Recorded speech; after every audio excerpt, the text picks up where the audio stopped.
स्वागत है आप सभी का बड़ी बहस में। मैं हूं जब्बार खान। जी हां, सियासत की झांकी, इंसाफ अभी बाकी।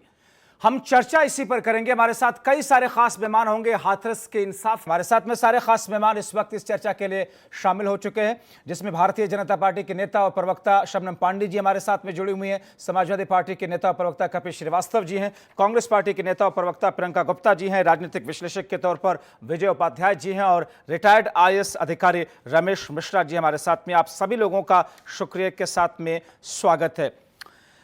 शुरुआत में आपसे ही करना चाह रहा हूं आज की इस चर्चा की। रमेश मिश्रा जी, रिटायर्ड IAS अधिकारी हमारे साथ में। रमेश मिश्रा जी, आपको आवाज आ रही है? तो मेरा पहला सवाल आपसे यही है कि जो सारे फैसले वहां पर जिलाधिकारी की तरफ से लिए गए, उन फैसलों को एग्जीक्यूट पुलिस ने किया, वो फैसले गलत बताए गए पीड़िता के परिवार की तरफ से, उन फैसलों पर संज्ञान भी लिया इलाहाबाद हाई कोर्ट ने, फिर भी जो गाज गिरती है वो पुलिस अधिकारियों के ऊपर में।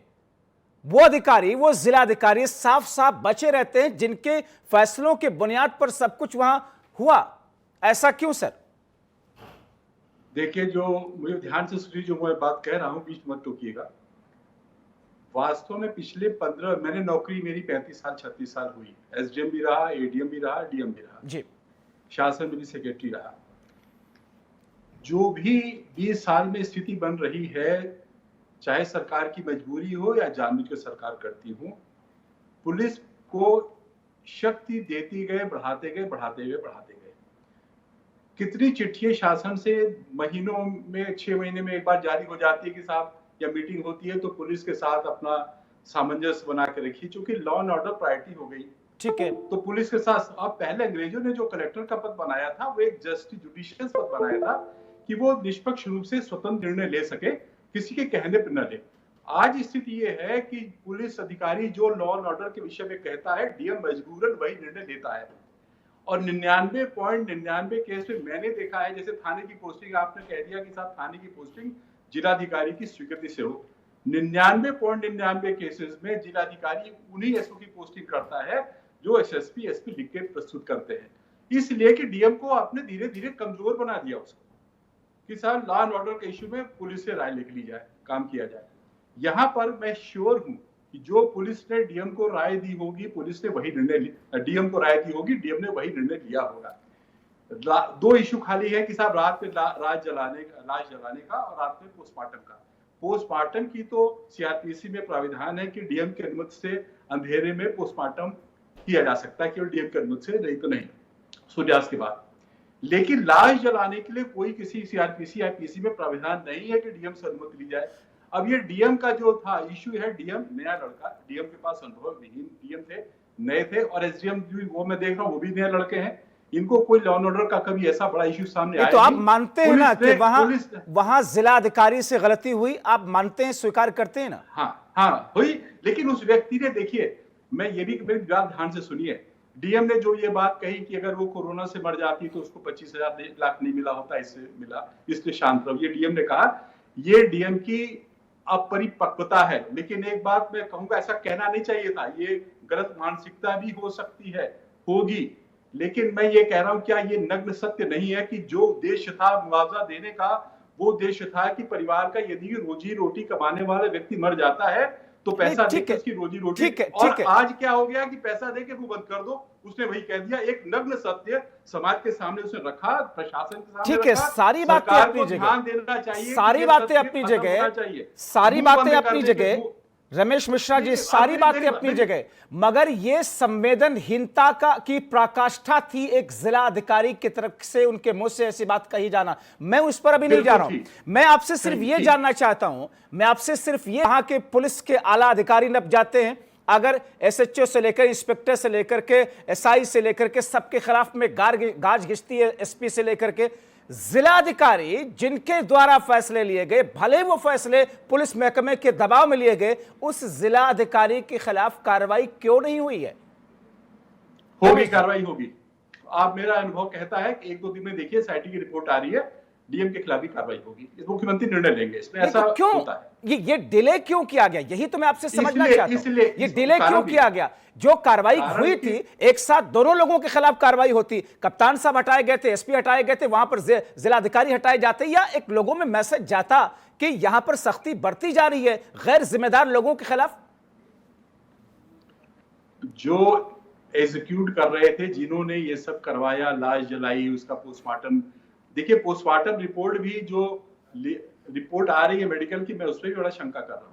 ठीक है, मैं उस पर आऊंगा, सारे गलत मैं उन सारी रिपोर्ट्स पर आऊंगा कि फॉरेंसिक रिपोर्ट हो, पोस्टमार्टम की रिपोर्ट हो, मगर क्या शुरुआत में जब अलीगढ़ में उस पीड़िता को एडमिट कराया गया उस वक्त वो सारी चीजें कलेक्ट की गई जिसके बुनियाद पर यह साबित किया जाता कि बलात्कार हुआ है या नहीं हुआ? सुप्रीम कोर्ट की रूलिंग क्या कहती है? और स्पर्म ना मिलने की बुनियाद पर महज यह खारिज कर देना कि साहब बलात्कार ही नहीं हुआ। मैं शबनम पांडे जी आपकी तरफ आता हूं, क्योंकि इस पूरी चर्चा में लगातार हम तमाम पहलुओं पर बात कर रहे हैं और मीडिया के माध्यम से हर एक पॉइंट्स लोगों के सामने है। आरोपियों की तरफ से एक महासभा की जाती है कि इस पूरे मामले में उनके बच्चे निर्दोष हैं, उसके लिए आंदोलन करेंगे और इस पूरे मामले में एफआईआर दर्ज होनी चाहिए पीड़िता के परिवार के खिलाफ में। यह किस किस्म का कल्चर है? या अपराधियों की तरफ से इस तरीके का जो सम्मेलन किया जाता है ये गलत है, क्योंकि जब कोई केस चल रहा है तो किसी को, चाहे वो पीड़िता पक्ष को देखने आने वाले राजनीतिक दल अपना शक्ति परीक्षण कर रहे हो या आरोपियों के तरफ से शक्ति परीक्षण करके ये दिखाया जाए कि हम सरकार को हिला देंगे, सरकार पे दबाव बना देंगे। देखिए सरकार निष्पक्ष ढंग से नहीं तो एक सेकंड शबनम पांडे जी, आप सियासी पॉलिटिकल पार्टीज के लीडर्स जो वहां पहुंचे उनको और आरोपी पक्ष की इस महासभा को, महापंचायत को एक साथ मिला रहे हैं, दोनों के शक्ति प्रदर्शन को एक साथ जोड़ रही है। आपकी निगाह में दोनों एक समान है? आपकी निगाह में दोनों एक समान है? मैं आपको बताती हूँ, 1 तारीख को जब राहुल गांधी जी और प्रियंका गांधी जी पहुंचे थे तो वहां बड़ी संख्या में अपने कार्यकर्ता को लेके आए थे। वो झंडे फहराते हुए राहुल गांधी जिंदाबाद और प्रियंका गांधी जिंदाबाद, 2022 हमारा है।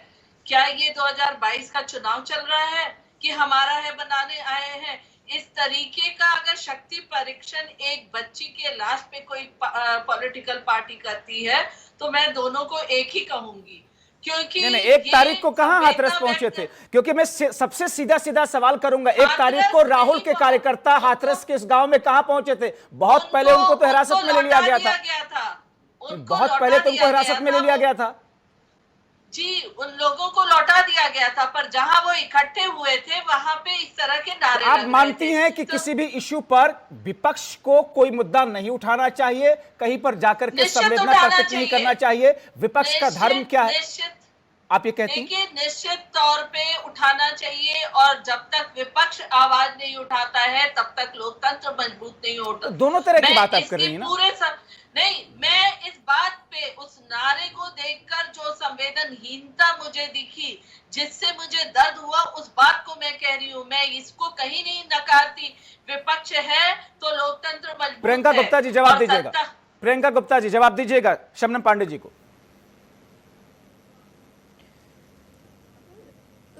देखिए, एक पीड़िता के परिवार के साथ खड़े होने के लिए एक राजनीतिक साहस की जरूरत होती है, जो इनकी पार्टी में नहीं है।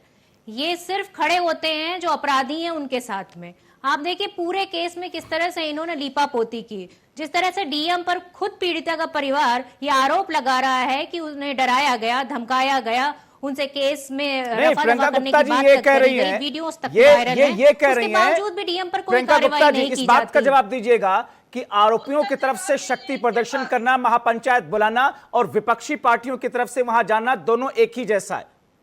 आरोपी पक्ष, विपक्षी, नारा बताइए, नारा। ठीक है प्रियंका गुप्ता जी। देखिए शायद ये भूल गई हैं कि इससे पहले जब भूल गई हैं, शायद इससे पहले जब इनके ही नेता चूड़ियां लेकर भेजा करते थे, तब वो क्या था? वो राजनीति नहीं थी। तब राजनीति नहीं की गई थी, तब क्या शक्ति प्रदर्शन नहीं किया गया था? तो आप इस बात को मत भूलिए कि आप भी ये काम कर चुके हैं। 2022 और 2024 आप क्या बात कर रही हैं? आप बेटी के साथ खड़े होने के लिए आप बताइए, आपकी बेटी के कौन साथ सी खड़े होने के महिला लिए 2022 नेत्रियां बेटी हमारा के बोलना परिवार के जरूरी साथ नहीं है। खड़े होने पहुंची हैं? और आप नेताओं का बताइए, जिंदाबाद किसने का फोन नारा करके लगाना हालचाल गलत लिया है। उस परिवार से? किसने न्याय के लिए देखिए। दिलासा दिलाया कि इस परिवार को न्याय मिलेगा? अरे आप लोगों को जो काम करना चाहिए था वो आप लोगों ने खुद नहीं किया। आप सिर्फ बेटी सबने बचाओ किया का है ड्रामा और सब करते लोग हैं, कर रहे और जब हैं। बेटियों को जरूरत आप होती है लोग- तब आप अपराधियों के साथ आप खड़े हो लोगों ने जाते तो- हैं। आप अपराधियों के साथ देखिए, खड़े नजर आते हैं। कांग्रेस पार्टी- आप देखिए, जिस तरह से कांग्रेस आपने पार्टी का तो पीड़िता के संस्कार परिवार ये को, हो गया है सिर्फ पीड़ित परिवार को परेशान एक किया, बच्ची के उसके साथ घर में रेप होता उसके घर में राजस्थान उसको में, घर को छावनी में तब्दील कर मुख्यमंत्री दिया, कहते हैं और कि उसके बाद लड़की आप खुद कह से रही बाजी हैं, थी। आप कह रही हैं शर्मा विपक्ष की लीजिए, आवाज को, पीड़िता और का इवन शील मीडिया मत को भी आप करते हैं टीआरपी के लिए कह मुख्यमंत्री। रही हैं कि मीडिया ने भी टीआरपी बटोरने के लिए वहां पर गई। शबनम वहां पांडे पर जी, महिला इसलिए जितनी भी पत्रकार शंका थी, मुख्यमंत्री उनके की साथ नीयत, अभद्रता नीति की और गई। कदमों को और वो लेकर के किसने कतई की? नहीं है। शंका कतई नहीं है, मगर आपकी पार्टी के कम से कम 4 से 5 नेताओं ने यह कहा है कि वहां पर विनय कटियार जैसे लोगों ने कहा कि बलात्कार तो हुआ ही नहीं। विनय कटियार जैसे लोग कहते हैं कि छोटी सी घटना थी। आज भी एक विधायक का ऐसा शर्मनाक बयान इस पूरे मामले में सामने आया। कई सारे बीजेपी के नेता जहां ये कह रहे हैं कि बहुत निंदनीय है, डीएम को हटाया जाना चाहिए, यह घटना बहुत घृणा पैदा करने वाली है, दुख दर्द देने वाली है, मगर आप ही के पार्टी के दूसरे नेता ये कैसे किस मुंह से कह सकते हैं कि साहब वहां बलात्कार नहीं हुआ? हम बलात्कार हुआ या नहीं हुआ, फॉरेंसिक रिपोर्ट क्या कहती है, वो रिपोर्ट सही तौर पर सामने आई, मेडिकल रिपोर्ट सही हुई, पोस्टमार्टम की रिपोर्ट सही आई है, इस पर भी बात होगी क्योंकि हमारे साथ में पूर्व आईएएस अधिकारी जुड़े हुए हैं। मगर सवाल यह है कि इन तमाम चीजों के बीच में जितनी दरिंदगी के साथ में उन अपराधियों ने उस मासूम के साथ में दरिंदगी की इंतहा पार की है, उससे ज्यादा बेशर्मी, उससे ज्यादा दरिंदगी के साथ में हमारे राजनेताओं के बयान भी सामने आ रहे हैं। छोटा सा ब्रेक लेते हैं, वापस लौटते हैं। तो सियासत की इन झांकियों के बीच में इंसाफ की उम्मीद और आस पूरा देश लगाए हुए बैठा है, मगर सवाल यह है कि क्या उन फॉरेंसिक रिपोर्ट के साथ साथ पोस्टमार्टम की रिपोर्ट का फिर से अध्ययन किया जाएगा? जैसा कि कई सारे केसेस में सामने चीजें आती हैं, मामला पूरा पलटता है, वो रिपोर्ट भी गलत साबित होती हैं। इस पूरे मामले में सच क्या है उसका इंतजार पूरा देश कर रहा है। मगर कपिल श्रीवास्तव जी, मैं आपसे सीधा सवाल करना चाहता हूं। आप ये कहते हैं कि विपक्षी दलों का वहां पहुंचना, पहुंच करके संवेदना व्यक्त करना, इंसाफ की लड़ाई में शामिल करना होना बेहद जरूरी है। क्या ये ज्यादा बेहतर नहीं होता आपके पार्टी के 10 नेताओं के अलावा खुद अखिलेश यादव वहां पर पहुंचते, अपने 2-3 लोगों के साथ में संवेदना प्रकट करते उस परिवार से, और वहां पर सीधे सीधे रूबरू होते, हालात से जानते? अब ये 10 लोगों का डेलीगेशन जाकर के रिपोर्ट तैयार करेगा, वो रिपोर्ट अखिलेश यादव जी को देगा और इसके बाद में उस पर कोई बात कहेंगे? कोई जांच एजेंसी है क्या अखिलेश यादव? कपिल श्रीवास्तव। जवाहर भाई, जी बिल्कुल। जवाहर भाई, पार्टी हमारी एक अनुशासन में काम करती है। हमारे राष्ट्रीय अध्यक्ष जी ने जो डेलीगेशन भेजा था वो माननीय नरेशोत्तम पटेल जी के नेतृत्व में गया था। उसमें 3 पूर्व सांसद शामिल थे और वो कोई मैं उस डेलीगेशन को हल्के में नहीं आंक रहा हूं। मैं ये नहीं कह रहा हूं कि डेलीगेशन भेजना गलत है। मैं कह रहा हूं खुद अखिलेश यादव अगर वहां जाते, क्या ज्यादा बेहतर नहीं होता? संवेदना अगर प्रकट करनी थी, आपके परिवार का मुखिया अगर जाकर के वहां संवेदना प्रकट करता, वो ज्यादा बेहतर नहीं होता? देखिए, ऐसा है कि हमारे जो मुखिया है वो जाकर के बिल्कुल करेंगे इसके बाद भी, लेकिन वर्तमान समय में कुछ पारिवारिक परिस्थितियां ऐसी हो सकती हैं कि जिसके वजह से व्यक्ति नहीं जा पाया है। ठीक है, मेन चीज ये है कि कार्य होना, उन्हीं के मंशा पे यह डेलीगेशन गया है। और सबसे बड़ी हास्यास्पद बात यह है कि शबनम पांडे जी तुलना कर रही है उन लोगों से जो आरोपियों के पक्ष में एक जातिवादिता फैला रहे हैं, एक तरीके का प्रेशर बनाने की कोशिश कर रहे हैं। उस दलित बालिका के साथ जिसके साथ बलात्कार जैसी जघन्य अपराध हुआ, जिसमें कि अपराधी की तरीके से पुलिस खुद काम की और उसने शव को छत-विच्छत कर दिया, क्योंकि मैं इसे दाह संस्कार नहीं मानता। हिंदुओं की रीति में जो 16 संस्कार होते हैं उसमें दाह संस्कार एक बड़ा संस्कार होता है जिससे मोक्ष की प्राप्ति होती है। आपने तो 2 बजे रात में उसको जो है जला करके लड़की को प्रेत योनि आपने प्रदान कर दी। ये हिंदू मैथोलॉजी कहती है, शर्म आनी चाहिए। और रह गई बात इस चीज की, हमारे पूर्व आईएएस कह रहे हैं कि डीएम का कसूर नहीं है, पुलिस वालों ने यह सूचना दी थी। डीएम मुखिया होता है जिले का और पुलिस उसके अंतर्गत काम करती है। यह फैसला लेना डीएम का काम था। डीएम जब वो सेलेक्ट भी होते हैं तो उनसे जो इंटरव्यू होता है व्यक्तित्व परीक्षण के तहत उन पे दबाव तक की चीजों का आकलन किया जाता है कि कौन व्यक्ति किस दबाव में किस तरीके से काम करेगा, तो उनके चीजों को छुपाया नहीं जा सकता है। डीएम की ये खुद की बहुत बड़ी गलती थी और डीएम ने ये जानबूझ करके किया। वो ये कह रहे हैं, ऊपर के शासन रमेश जी ये कह रहे हैं कि उस जिलाधिकारी के खिलाफ में कार्रवाई हो जाएगी। वो ये कह रहे हैं कि मुझे ऐसा लग रहा है कि उनके खिलाफ जांच के बाद अब कार्रवाई होनी तय है, उनको लग रहा है कि होनी चाहिए, क्योंकि भले किसी प्रेशर में दबाव में फैसला लिया गया, आपके ऊपर अगर कोई जिम्मेदारी है, आपकी तरफ से अगर कोई फैसला लिया जाता है तो इसके लिए जिम्मेदार आप ही होंगे। पुलिस से पहले डीएम को सस्पेंड करना चाहिए क्योंकि सबसे पहले तो धमकी देने का काम डीएम साहब ही कर रहे थे। जो आपके तमाम चैनलों पे वायरल हुई ये चीजें, डीएम साहब धमकी दे रहे थे पीड़ित परिवार को। तो सबसे पहले जिस समय ये चीजें वायरल हुई, सरकार अगर संवेदनशील होती तो डीएम को तुरंत वहां से निलंबित कर देती। ठीक है, तो ये तो सरकार ने किया नहीं। ठीक है शबनम पांडे जी, ठीक है, मगर रमेश जी ये कह रहे हैं कि उस जिलाधिकारी के खिलाफ में कार्रवाई होनी चाहिए और उन्हें लगता है कि हो जाएगी। देरी हुई, इस देरी के मायने क्या हैं, उसी पर हंगामा भी चला। शबनम पांडे जी, होगी वाकई डीएम के खिलाफ कार्रवाई? क्योंकि वो परिवार मांग कर रहा है, लोग मांग कर रहे हैं, विपक्षी दल मांग कर रहे हैं, आम लोग कह रहे हैं कि डीएम ने गलत किया, कार्रवाई हो जानी चाहिए। होगी, उम्मीद रखें? देखिए, एक बात तो देख के ऐसा लग रहा है जो विपक्षी पार्टियां वो खुद जांच एजेंसी बन जाना चाहती हैं।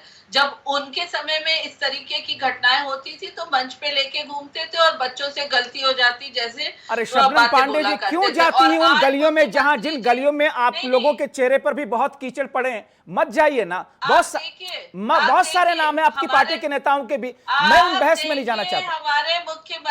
हमारे मुख्यमंत्री कैसा कड़ा संदेश देते हैं। उन्होंने कहीं भी ये नहीं कहा कि लड़कों से गलती हो जाती है। और दूसरी बात परिवार को परेशान कर रहे हैं जो बोल रही है, प्रियंका जी को जानना चाहिए मैं चैलेंज करता हूं किसी को भी कि कोई नहीं बता पाएगा। इन्होंने कहीं नहीं कहा कि हाँ हमारी पार्टी के लोगों से गलती हुई, हम गलत नारे लगा रहे थे।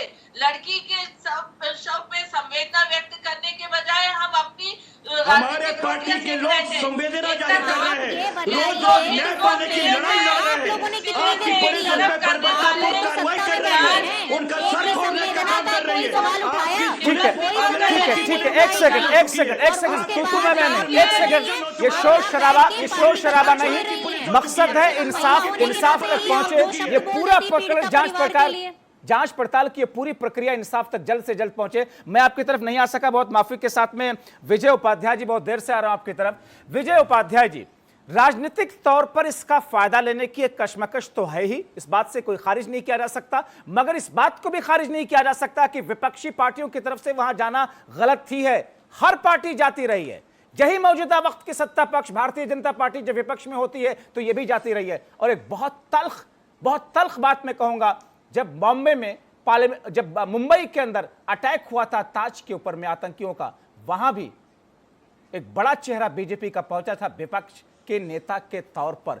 क्या उसे राजनीति करार दें? मैं उन बहस में नहीं जाऊंगा, लेकिन विजय उपाध्याय जी, डीएम के खिलाफ कार्रवाई नहीं हुई अभी तक, सारे सबूत सारी बातें डीएम के खिलाफ हैं। आरोपी पक्ष का जनसभा करना, क्या यह जातीय हिंसा फैलाने की तरफ संकेत नहीं है? वो ये कहता है वो पक्ष महापंचायत में कि अगर हमारा समाज खड़ा हो गया तो फिर देश रुक जाएगा। ये धमकी किसको दी जा रही है? क्या यह जातीय हिंसा फैलाने की कोशिश नहीं है? क्या वहां पर जातिवादी तरीके से वहां पर एक टसल फैलाने की कोशिश नहीं की जा रही है? विजय उपाध्याय जी। नहीं, निश्चित तौर पे किसी भी समुदाय को इस तरीके से रिएक्शन नहीं देना चाहिए, खास तौर पे जब कोई पक्ष पीड़ित हो और उसे न्याय चाहिए। निश्चित तौर पे जो बघना गांव में लोगों ने बैठक की वो अनुचित थी, लेकिन हमारे समाज की सच्चाई भी है, जातियां, धर्म और धर्म के अंदर ढेर सारी जातियां। तो ये जो समस्या है इस पे लोगों को सोचना चाहिए। अगर आपकी इस पूरी बहस में कोई ये नहीं बता पाएगा शायद कि जो पीड़िता जिसकी हत्या हुई कितनी पढ़ी लिखी थी, उस गांव में लोग कितने पढ़े लिखे हैं, उनको कितनी कानूनों की जानकारी है, उन्हें बेहतर जीवन जीने के लिए कितनी सुविधाएं मिल सकी हैं, या जो अपोजिशन के लोग जा रहे हैं या रूलिंग पार्टी के लोग वहां मौजूद हैं, उन लोगों ने डेवलपमेंट के लिए, एजुकेशन के लिए और हेल्थ के लिए उन गांव में क्या किया है। दरअसल चाहे डिस्ट्रिक्ट मजिस्ट्रेट को अगर आप निलंबित कर दें या एसपी को निलंबित कर दें या वहां के लेखपाल को निलंबित कर दें तो उससे कोई समस्या का समाधान नहीं होने वाला, ये कोई पनिशमेंट नहीं है। असली बात यह है कि इस केस का प्रॉपर फॉलो अप हो, अभियोजन ठीक से चले और जो भी आरोपी हैं उनके ऊपर साबित नहीं हो विजय जी, और उन्हें सजा विजय मिले। जी, एक कानून पहलू से लोगों सजा के दिलों में है कि मुख्यमंत्री ने नीति और नियत को सही तौर पर रखते हुए कहा कि ऐसी सजा होगी जो एक मिसाल कायम करेगी, मगर प्राथमिक तौर पर सर्कमस्टेंशियल एविडेंस की कोर्ट में तो वैल्यू होती है ना। प्राथमिक रिपोर्ट के आधार पर एसआईटी ने जो रिपोर्ट दी प्राथमिक, उसके आधार पर पुलिस अधिकारियों को निलंबित किया गया। प्राथमिक रिपोर्ट पर सर्कमस्टेंशियल एविडेंस के आधार पर जिलाधिकारी के खिलाफ में कार्रवाई नहीं हुई, इसलिए लोगों के मनों में शंकाएं पैदा हो रही हैं कि एक तरफ तो नजीर कायम करने वाली सजा की बात हो रही है, दूसरी तरफ सजा का ऐलान कहां, इसमें भी क्या पक्षपात हो रहा है विजय जी? नहीं, देखिए इसमें थोड़ी सी बात को दूसरे तरीके से समझने की जरूरत है। जो घटना है उस घटना के सारे पहलुओं की जानकारी जिस अफसर को होती है, अगर आप उसे हटा देते हैं तो निश्चित तौर पे जब फाइल बनेगी, यानी जो आगे जो जांच होगी, जो विवेचक होगा वो किस तरीके से काम करेगा, घटनाओं को किस तरीके से आगे ले जाएगा। और अभी जो घटनाएं हो रही हैं वहां पे 14 तारीख को देखिए ये घटना होती है, 14 तारीख से और 19 तारीख के दरमियान कोई मदद के लिए नहीं पहुंचा, ना अपोजिशन ना रूलिंग पार्टी। लेकिन रूलिंग पार्टी की वहां के एक नेता है मंजू दिलेर, जिन्होंने 19 सितंबर को एक पत्र लिखा उत्तर प्रदेश के डीजीपी को और उन्होंने पूरे घटनाक्रम को लिखते हुए 4 आरोपियों के नाम लिखे और कहा कि इन लोगों ने रेप किया है। पीड़िता ने 22 तारीख को अपने बयान में वो बात कही। 14 तारीख के एफआईआर में कोई जिक्र नहीं था जिसका, 19 को मंजू दिलेर के उस लेटर में उसका जिक्र आता है, फिर 22 तारीख को पीड़िता के हवाले से उसका जिक्र आता है। तब इस जांच की गंभीरता और इस केस की गंभीरता का एहसास लोगों को 22 तारीख को हुआ। 22 तारीख के पहले अपोजिशन के जो लोग उस गांव में थे, अगर उन्होंने थोड़ी सी समाज सेवा दिखाई होती, जन सेवा दिखाई होती, तो शायद इतनी जद्दोजहद जो हो रही है अपोजिशन को जब लगा कि लोहा गर्म है हथौड़ा अब मारना चाहिए, मौके का इंतजार किया और इसके बाद में राहुल और प्रियंका चल पड़े, क्योंकि उस वक्त लोहा गर्म था। विजय जी, मैं ऐसा नहीं कहूंगा, क्योंकि पॉलिटिकल पार्टियों को तो जहां मौका हो वहां निश्चित तौर पर राजनीति करना चाहिए। हम लोग जहां खबर होती है निश्चित तौर पर हम लोग खबर उठाते हैं, हम किसी को ज्ञान नहीं देते कि आपको ऐसा करना चाहिए वैसा करना, ये आपकी समस्या है। हम जर्नलिस्ट हैं तो हम अपनी खबर देखेंगे। राजनेताओं का भी यही काम है, रूलिंग पार्टी की जिम्मेदारी है। रूलिंग पार्टी जहां फेल होगी, अपोजिशन को जम के आवाज उठानी चाहिए और सारे मसलों में उठाना चाहिए। किसी सिलेक्टिव ना हो अपोजिशन, बल्कि बिल्कुल। ढेर सारे ऐसे मुद्दे में सरकार को घेरें। कपिल श्रीवास्तव जी, आप कुछ कहना चाह रहे हैं? आपने हाथ उठा रखा जी। कपिल जी। जी जवाहर भाई, मेरी बात को ध्यान से सुनिएगा क्योंकि मैं लीगल मसले पे बात करूंगा। अभी जो चीजें आई कि प्रथम दृष्टया जो एफआईआर हुई थी उसमें 376 की धारा नहीं लगी थी। आप एक बात बताइए, 376 लिखाने के लिए जब रिपोर्टिंग की जाती है, पुलिस प्रशासन किस तरीके से, पुलिस का जो थानाध्यक्ष होता है, लिखने में कितना विवाद पैदा करता है, वो इसलिए भी नहीं आती है। ये भी एक जांच का विषय होना चाहिए। दूसरी चीज, जब आ गई उस बच्ची का मृत्युकालिक कथन आ गया और सिर्फ स्पर्म ना पाने पे एडीजी उत्तर प्रदेश के प्रशांत कुमार जी कहते हैं कि बलात्कार नहीं हुआ। 376C के तहत ये मामला है और जस्टिस वर्मा आयोग जिसने एक इसके लिए एक संशोधन की वकालत की थी और संशोधन हुआ 376 में भी, एविडेंस एक्ट के अंदर भी, तो उसके अंदर ये कहा गया कि सबूत का भार अब उलट गया, अब अभियुक्त के ऊपर चला गया कि अभियुक्त साबित करे कि वो इसमें शामिल नहीं था। अब अभियोजन पक्ष को शामिल नहीं करना है 376 में, अभियुक्त को शामिल करना है कि उसने बलात्कार किया कि नहीं किया। एक बात। दूसरी चीज मैं कहना चाहता हूं कि 376 में पेनिट्रेशन के लिए जो है वो प्रयत्न मात्र ही काफी है, कोशिश की गई हो, कोई जरूरत नहीं है कि पेनिट्रेशन हो और मोटोजुआ फाइंड हो या स्पर्म्स जाएं, ये कोई जरूरत नहीं है। बहुत सी विधियां है जिससे स्पर्म नहीं जा सकता है, तो इतने तो वो नादान नहीं है। और इससे ये पूरे प्रदेश में बात गई कि आप अभियुक्तों को बचाने के लिए खुद ही अभियुक्त के वकील बन गए हैं। जो विचारण के समय में एक डिफेंस का लॉयर लेता अपनी सेफ्टी के लिए, वो तो प्रशांत कुमार जी हमारे योगी सरकार के मुखिया रमेश तरीके से प्रशासन के वो रमेश मिश्रा जी। और दूसरी चीज, आप हमें एक बात बताइए, जब जस्टिस वर्मा आयोग के बाद दामिनी का केस हुआ, उसमें संशोधन हुआ, तो उसमें तो अब स्पष्ट आ चुका है कि अगर कोई चीज समय पे नहीं लिखी गई या जानबूझ करके पुलिस प्रशासन के द्वारा या मुकदमा विवेचक के द्वारा या किसी भी अधिकारी के द्वारा हिला हवाली की जाती है तो उसको तो गिरफ्तारी करने तक का आदेश 161 में कर दिया गया। अब वो जाए, जेल होनी चाहिए, इस पर मुकदमा लिखा जाना चाहिए इन लोगों से। ठीक है, समाजवादी पार्टी सिर्फ इतने ही पे संतुष्ट नहीं है। रमेश मिश्रा जी, ठीक है रमेश मिश्रा जी, इन लीगल पहलुओं पर अगर बात करें, कपिल श्रीवास्तव जी जो बातें कह रहे हैं, इजाजत क्यों नहीं ठीक है परिवार से ली गई, परिवार को उसका चेहरा क्यों नहीं दिखाया गया, ये वही लाश थी कि नहीं थी, ठीक है का मामला होना चाहिए। ठीक है, बार बार हम इस सवाल को उठा चुके हैं, इस पर हमने बहुत चर्चा है कि जवाब गर्चे नहीं आ पा रहा है।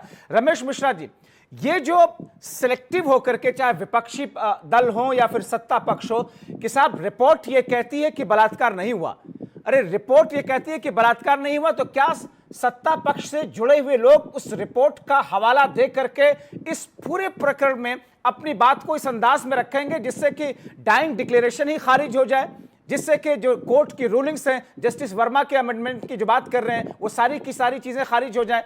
क्या स्पर्म का ना मिलना बलात्कार ना होने की पुष्टि करता है?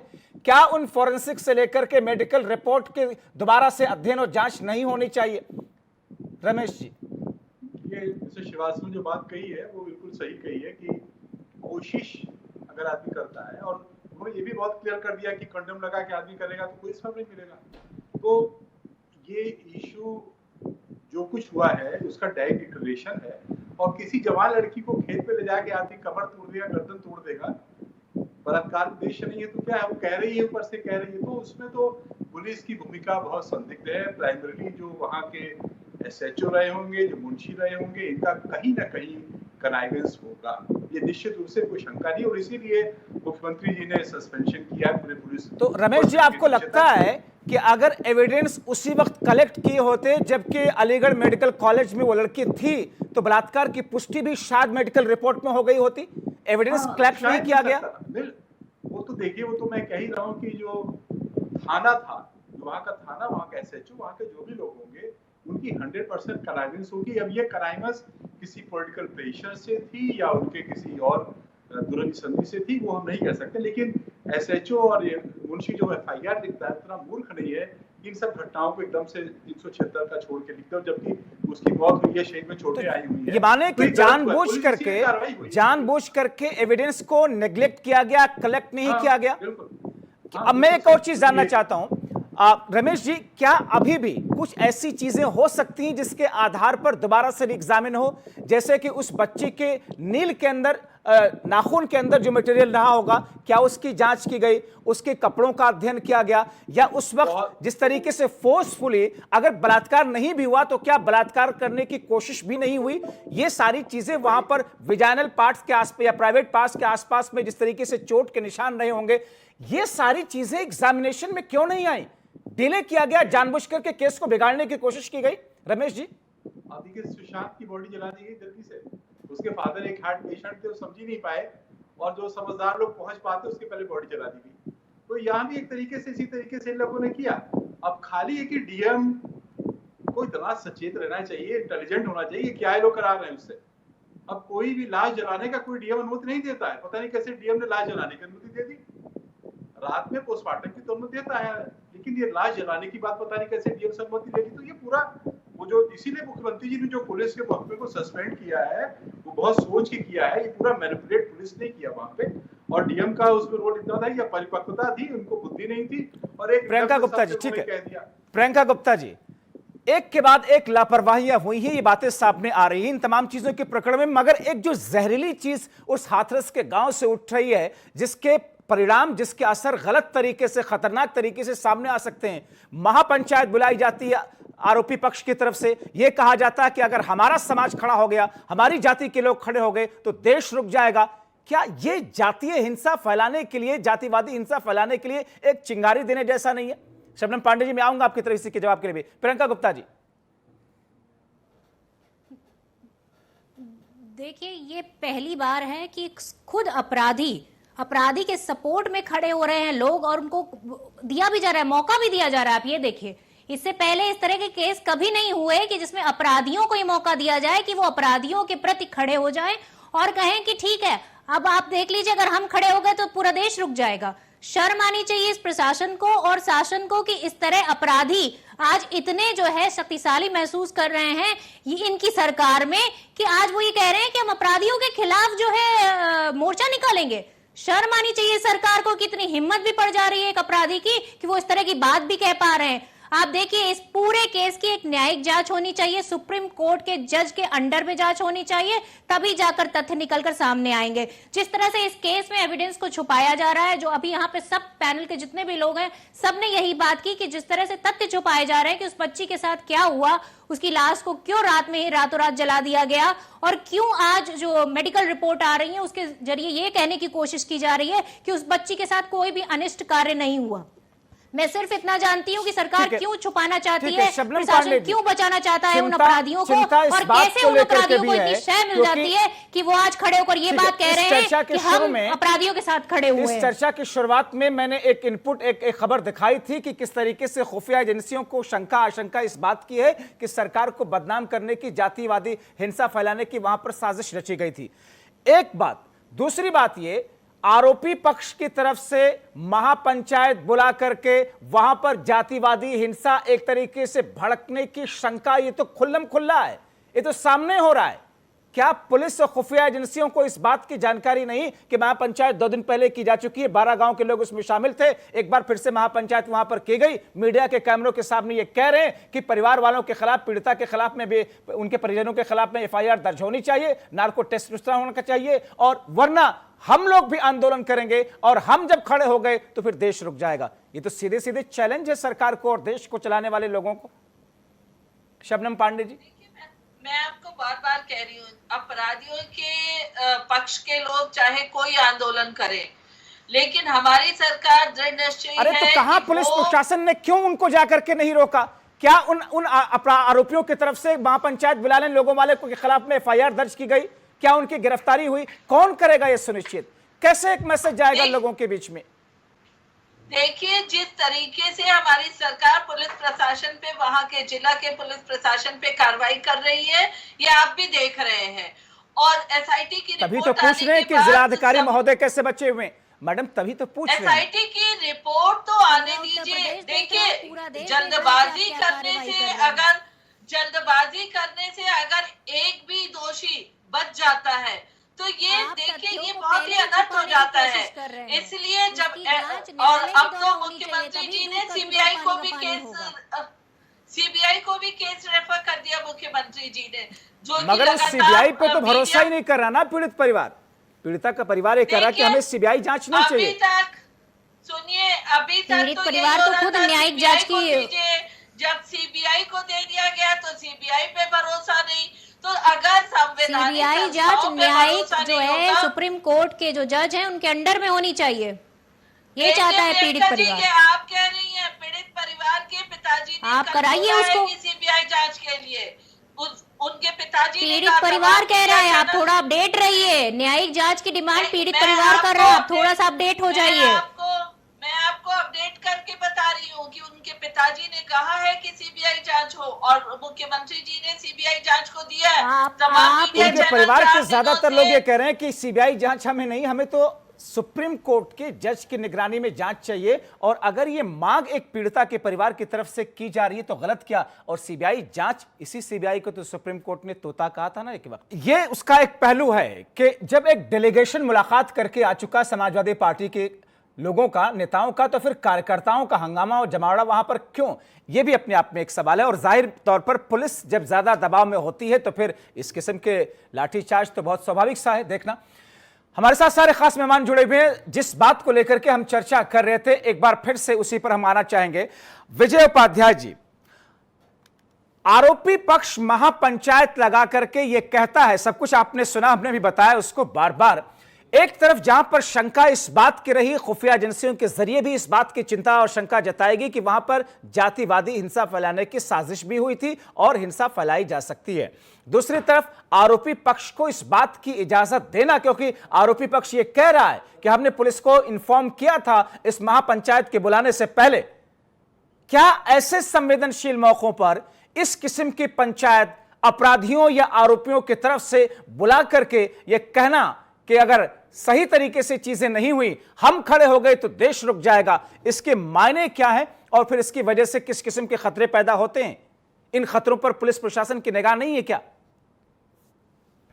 नहीं, मुझे लगता है कि शायद प्रशासन की निगाह है, और इसीलिए आपने खुद बताया कि ऐसी खुफिया रिपोर्ट सरकार को मिली है कि जातीय वैमनस्य और हिंसा फैलाने की साजिश रची गई थी। देखिए, हमारी सोसाइटी में सब भले लोग नहीं है, बहुत से लोग ऐसे हैं जिनका काम ही यही है, उनको हम लोग असामाजिक तत्व कहते हैं। वो किसी भी परिस्थिति में कहीं भी कोई भी गड़बड़ काम करने के लिए हमेशा तत्पर रहते हैं। ये बघना गांव में जो बैठक हुई थी वो कोई इतनी बड़ी महापंचायत नहीं थी, मैंने भी रिपोर्ट किया उस घटना को।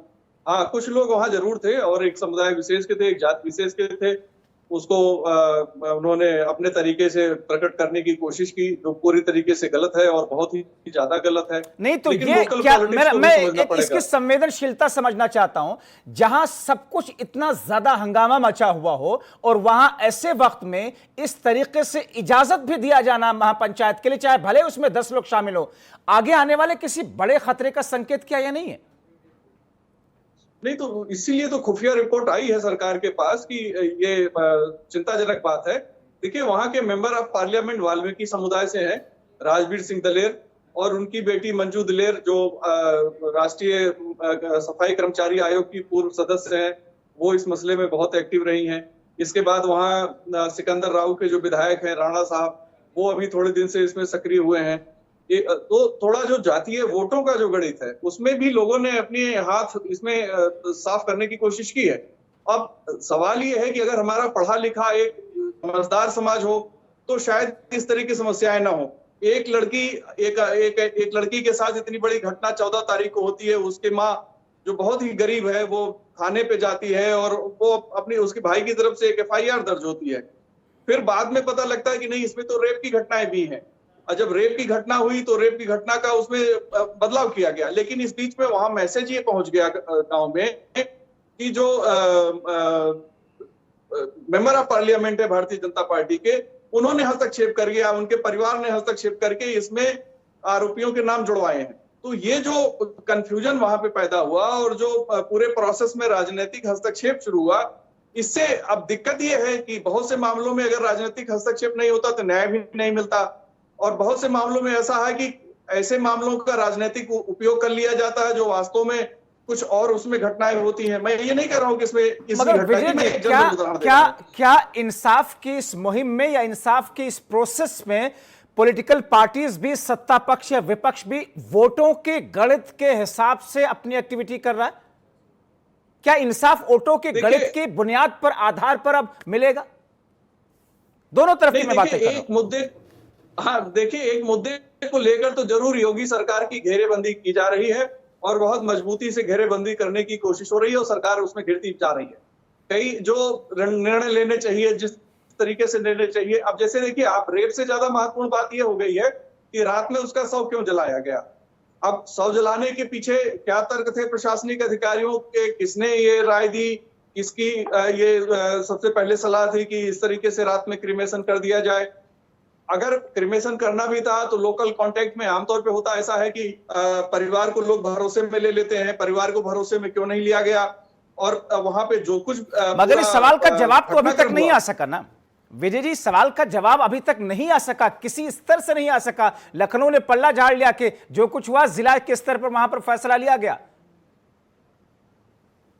यही दिक्कत है। देखिए, जब अगर अच्छा निर्णय होता, अगर वो उसमें सकारात्मक, यानी वो दब गई होती, केस में ठंडक आ गई होती, बहस कम हो गई होती, गर्मी कम हो गई होती, तो कहा देखिए हमारी राय तो बहुत अच्छी थी। अब चूंकि उसका रिजल्ट उल्टा पड़ गया है तो कोई तैयार नहीं होगा, जिन्होंने सलाह दी होगी वो भी नहीं तैयार होंगे। तय है कि परिवार को कॉन्फिडेंस में लेना चाहिए था और ये काम रूलिंग पार्टी के लोकल नेताओं का था जिम्मेदारी, ये काम प्रशासनिक अधिकारियों के लोकल कॉन्ट्रैक्ट्स का था। ऐसी घटनाओं में हम डेमोक्रेसी में रहते हैं और डेमोक्रेसी में जनता को साथ में लेकर सारे निर्णय में भागीदारी करके उनके मन से कुछ काम करने पड़ते हैं और करना चाहिए। क्योंकि आप देखिए, जब भी शांति व्यवस्था की बात होती है, थानों पे पीस कमेटी की मीटिंगें होती हैं, या इस तरह की कहीं कोई घटना हो गई तो वहां पे जो मानिंद लोग हैं, जिनका थोड़ा असर है समाज पर, पढ़े लिखे लोगों को इकट्ठा करके उनसे बातचीत की जाती है। इस घटना में ये सारी प्रक्रियाएं क्यों नहीं की गई? इससे मैं खुद बहुत ठीक है, मेरी समझ में ठीक नहीं आ रहा है। कि मैं क्या रमेश तरीका जी है आपकी प्रशासन तरफ का। आऊं, लेकिन उससे पहले शबनम पांडे जी, ठीक है, विपक्षी दल हो या सत्ता पक्ष हो, अपनी सरकार हो या अपनी पार्टी हो, उसका बचाव करना हर प्रवक्ता की जिम्मेदारी होती, इसलिए वो प्रवक्ता होते हैं। मगर एक महिला भी आप हैं, मुखरता के साथ अपनी बात भी रखती हैं, क्या ये कहने में गुरेज है आपको कि अगर उस शव को एक दिन और रोक दिया जाता, मोर्चरी में ही रोक दिया जाता, सफदरजंग के मोर्चरी में ही रोक दिया जाता, अगली सुबह वहां से लाया जाता, दिन के उजाले में उसका अंतिम संस्कार किया जाता, या कोशिश की जाती घर वालों को अंतिम संस्कार में शामिल करने के लिए, क्या वो सही नहीं होता? आप कह दीजिए ना साफ साफ कि हाँ जिलाधिकारी ने गलत किया, आप कहिए ना कि जिलाधिकारी ने क्राइम किया है। आपको ये कहने में संकोच क्यों पैदा हो रहा है? जब्बार जी, मुझे कुछ भी कहने में संकोच नहीं, और ये अगर मगर की बात भी नहीं है।